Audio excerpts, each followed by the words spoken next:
আগামী 3 তারিখ মে মাসের 3 তারিখ শনিবার ঢাকা সোহরাওয়ার্দী উদ্যানে এর প্রতিবাদে মহাসমাবেশের ডাক দিছে সারা বাংলাদেশ ব্যাপী।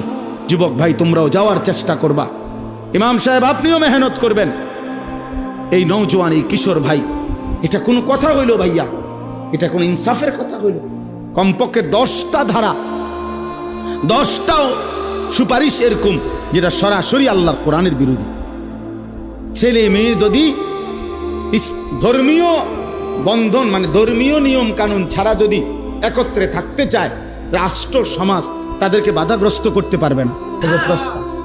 মানে এই বাড়ির হেরা স্বামী স্ত্রী এই ফ্ল্যাটের, বোঝেন নাই, এই ফ্ল্যাটের এই 2 ফোলা মাইয়া কি তোমরা এমনি থাকি, তোমরা এমনি থাকো কেন? এই কথা কইলে মামলা হবে। ওই যে আইন, এটাই আইন চাচ্ছে, বোঝেন নাই কথাটা? এই আইন চাচ্ছে। কি আশ্চর্য! এই সমাজ টিকবে তাহলে?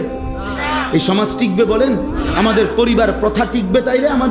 আমাদের সমাজের মধ্যে মানুষ থাকবে তখন? আর এমনিতেই আমাদের গুনাহের কি হালাত দেখেন। এমনি আমাদের ছেলেরা শুধু মোবাইল দেখে ছেলেরা 1 ওয়াক্ত সেজদা দেয় না। মোবাইল দেখে ছেলেদের হালাতের কি অবস্থা! আর যদি নারী পুরুষের অবাধ মেলামেশা শুরু হয়, কি হবে সমাজে? কি হবে সমাজে?